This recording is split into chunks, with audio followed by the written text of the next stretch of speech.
According to Mythos, 100% of you are subscribed. Good job.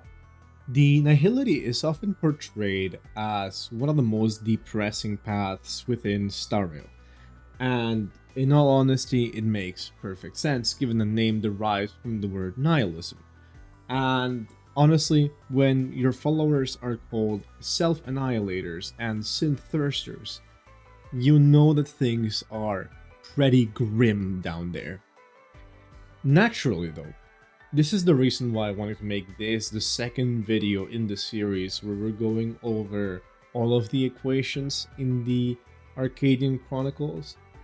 Mainly because, the Nihility would often be seen as the opposite of the elation. And since all of this is based on Planarcadia and Astropolis, which are very much the nations, or well, planets of elation, then I thought it would be fitting to sort of see the contrast between what we just saw in the previous video and this one. So, without any further ado, let us begin. Doctor of Delirium. Listen, I am not here to seek God's blessing, but to save the god. The moon has infected reason with disease. The closer you get, the more the madness festers. In this self-proclaimed Arcadia, people laugh just for the sake of laughing, having forgotten what's actually funny. Laughter had turned from a result to a motive. Do not worry, and there is no need for umbrellas. The potion has been infused into the rain to wash away your rotted hearts. I prefer to call it the prescription of absolute felicity. You will relearn what it means to feel joy, just like children do, and learn to distinguish it from madness. You will return to your kind, original nature, and reclaim your long-lost innocence. In the end, even the god will be healed. No more mocking and contempt, and no more malicious games.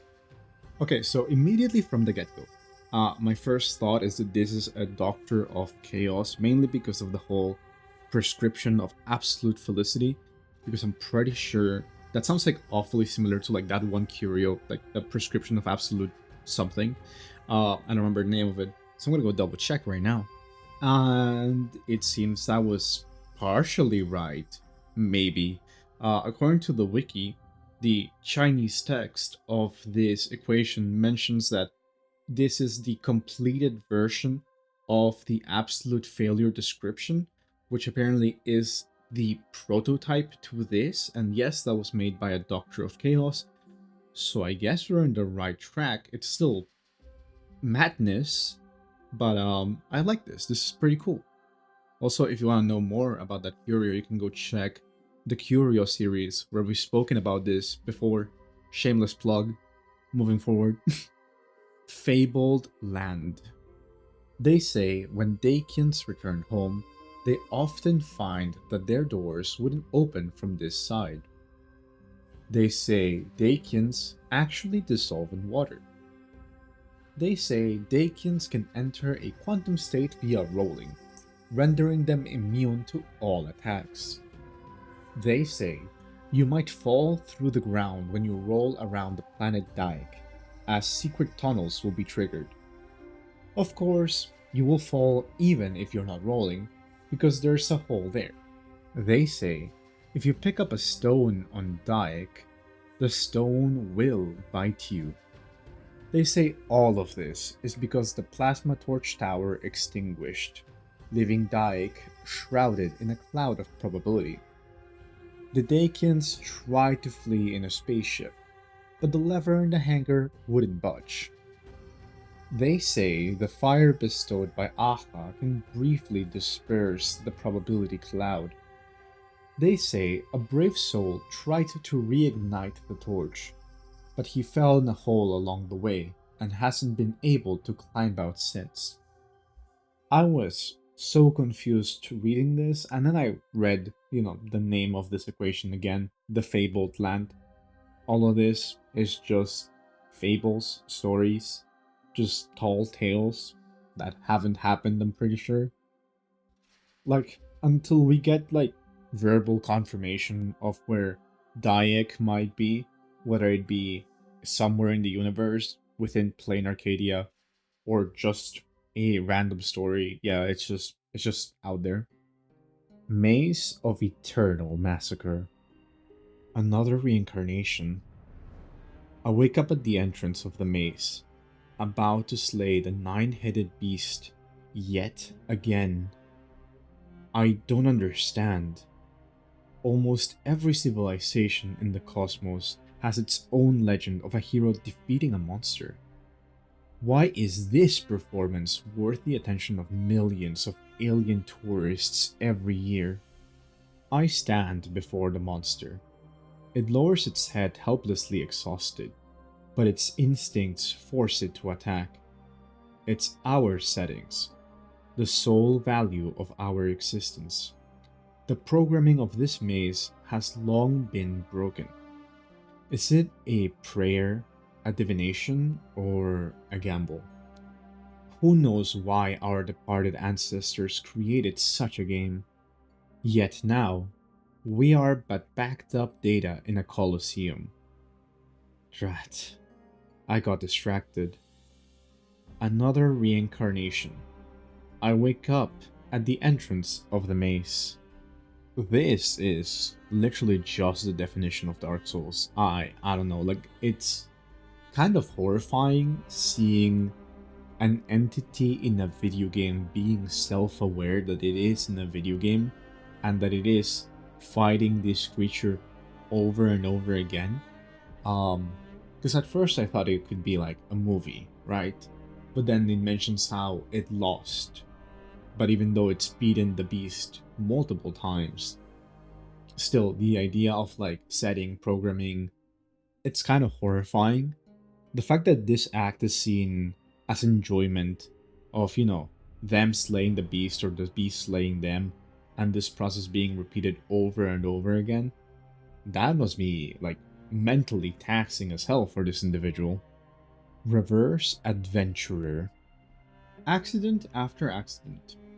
As things go south once more, you begin to curse your destiny. You've braved Epsilon's most perilous space, your crippled ship narrowly missing a void-song whale, only to be seized by interstellar pirates. They were then promptly wiped out by rangers.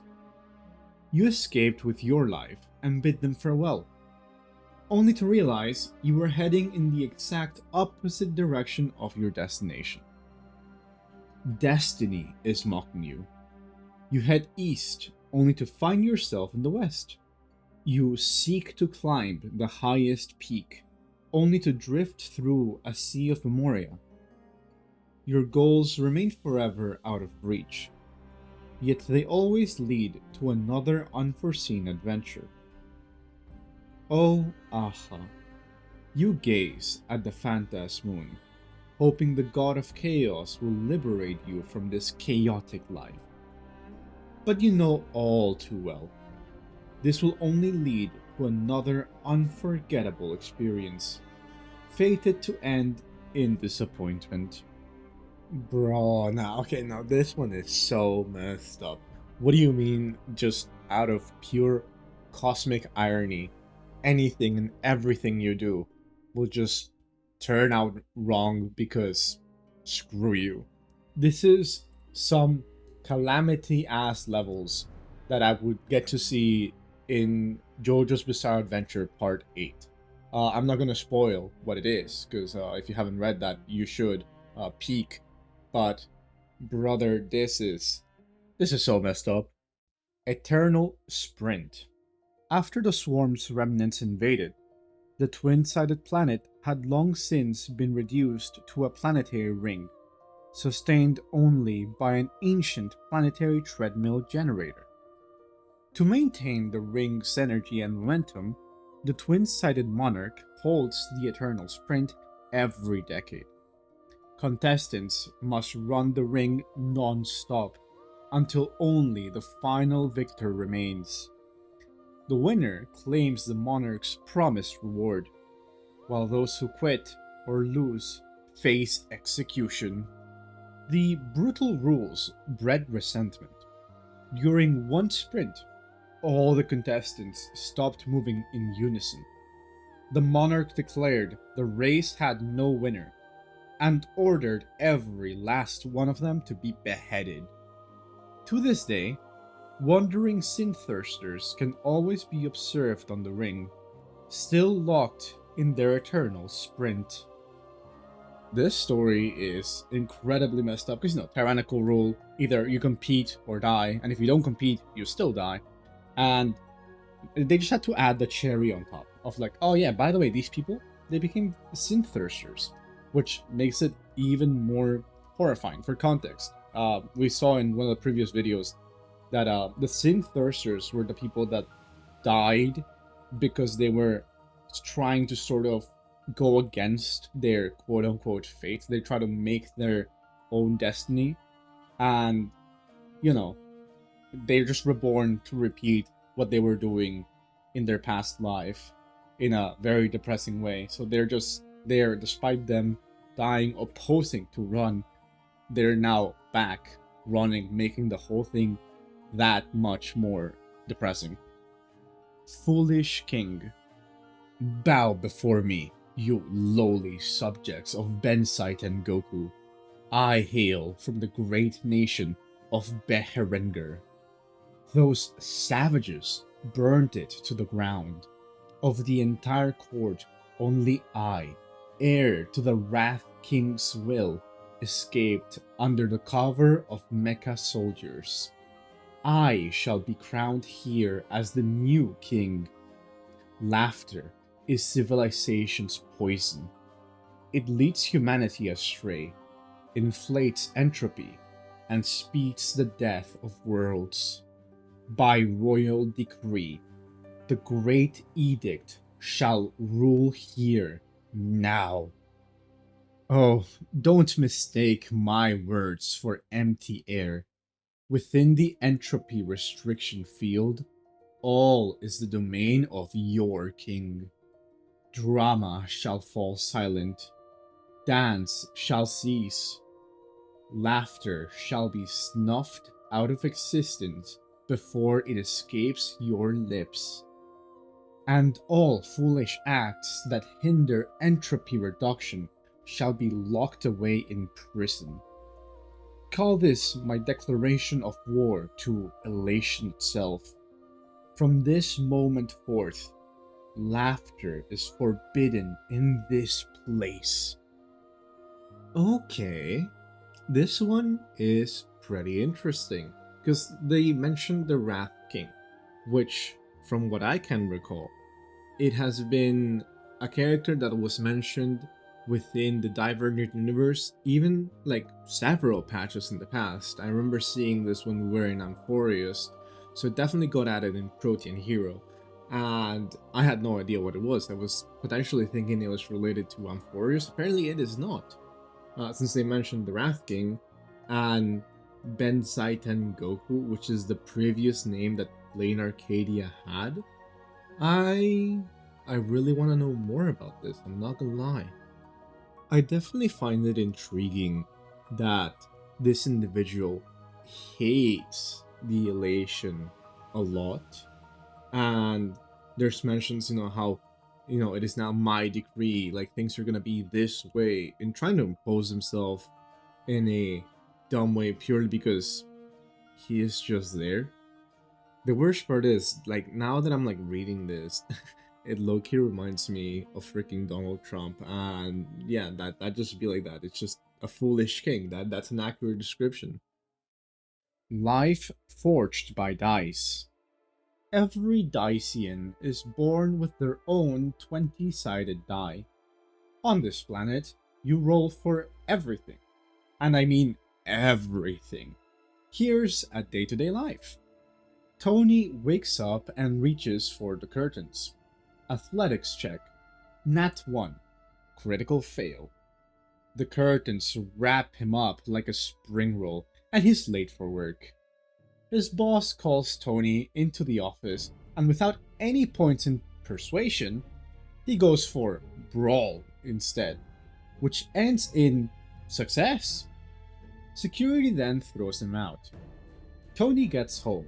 He realizes he lost his keys in the scuffle. So he attempts to pick lock, and it's a critical fail. The door stands up and slaps him twice.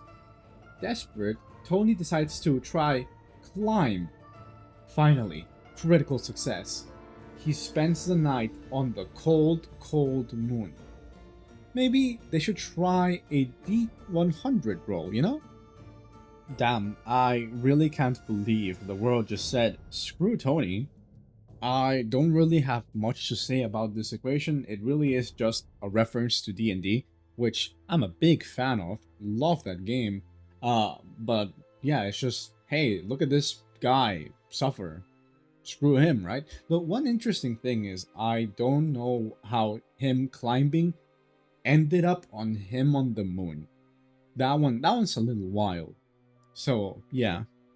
Conceptual Sacficial Rite. This was my first time attending a sacrificial ceremony on planet Devor.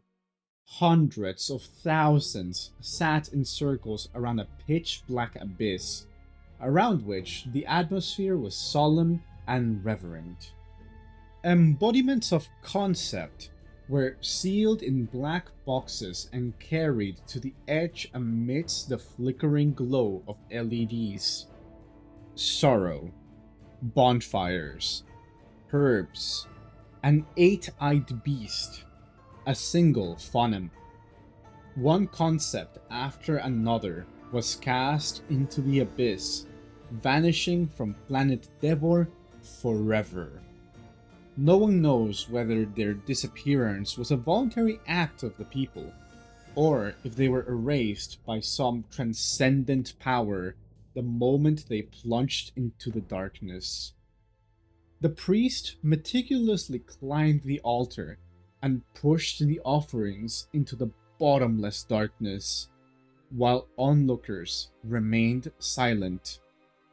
Yet a question surfaced in my mind. What would happen if I were to jump down from here? In Minecraft, I don't want YouTube to think I am saying this. Okay, that being said, jokes aside, the idea of deleting something like a concept out of existence is really fascinating. Like, horrifying, but fascinating. And the fact that they have like this whole ritual, and that there might be like some weird otherworldly entity that's in charge of this, that's just creating chaos, because at this point, if you're deleting concepts, everything goes to shambles. It's a pretty cool concept. Horrifying, but incredibly cool. I low-key hope we can see this. And if we've already seen this in the story, no I haven't, because I haven't done the story. Oops. Soul Returner. How pitiful the universe is. That people die without dignity, and then vanish into nothingness. You once sang in the gondola, reciting decayed verses from a fallen realm, where people dreamed of an afterlife. In that world, suffering would be rewarded, and sins would be tormented. Brief lives would give way to an endless existence, and the world would know no more farewells. A future of emptiness is the chronic affliction of the universe. You sang the song of death and invited the shadows of yesteryear to dance. Lost children and departed lovers. Cries echoed through Ahatopia while tears gathered into rivers. You ascended to the moon and accepted a fleeting portion of that deity's authority. You said, there should be another realm beyond death. And then, the universe made your words come true. Ooh, I really like this equation. Mainly because this one talks about one of the supplicants in the past that participated in the Phantasmoon games and that managed to win, because it mentions how they ascended to the moon and accepted a fleeting portion of that deity's authority, Aha. And then they became the Aeon, or no, yeah, the Aeon. They do become the Aeon for like a quick moment and managed to make that dream a reality. But it seems like it kind of backfired, at least the way that I'm interpreting it. Mainly, oh no, it says one sang in the gondola. I don't know anymore. Like, it sounds negative. I just don't know how to put it into words. Also, to be fair, it is part of the equation of nihility, the depressing ass path. So I feel like it's definitely gotta be sad as hell. So I feel like he might have dreamt this world, but it's not the sunshine and rainbows that people were expecting it to be. Like, rather than ascending to heaven or falling to hell, the people are just stuck in an endless limbo. And that's just their new existence. Adorable black hole. Congratulations. You have sunk deeper and deeper into nihility, and the ever-increasing gravity has finally turned you into a tiny black hole. Please do not ask the theory by which it happens. Having tumbled into Ahatopia by mistake, you siphoned up a mask. This granted you sentience and a self of sense, and you began to think that you were really, really adorable. Were that not the case, why would everyone be looking at you? Not just their gazes, even light itself is drawn to you. Gravity has been warped by elation, making it impossible for people to look away. They too must admit that you are really, really adorable. Immense wish power filled you with joy. In just a few more minutes, victory would be yours. And then you evaporated. Yes, do not forget that you are but a black hole. Okay, first things first, that's just wacky as hell. What do you mean?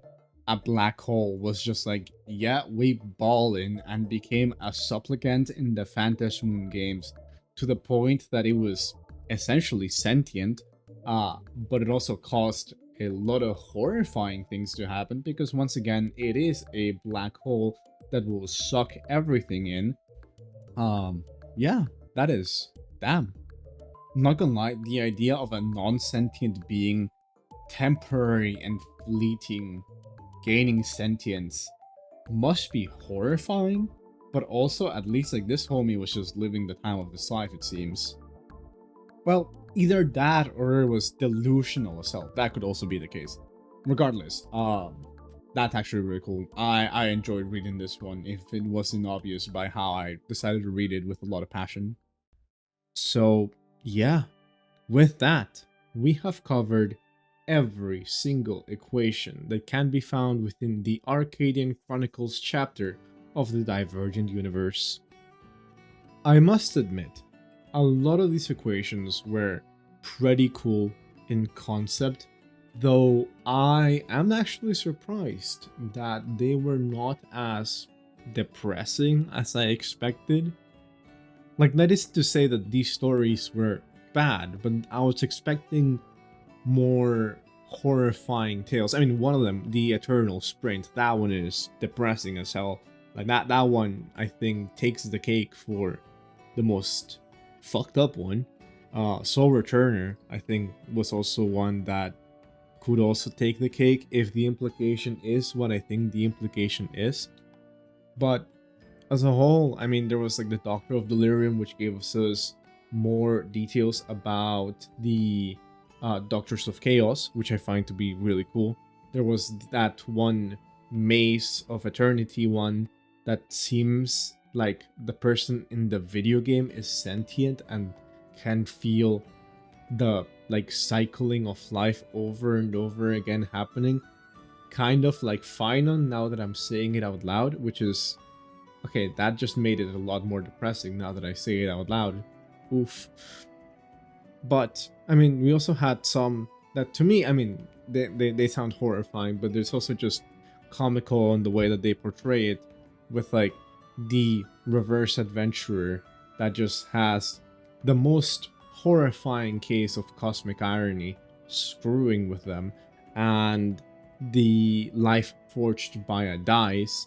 Like, those two are just, they're so absurd that they made me laugh. Also the adorable black hole, that one was so much fun to read.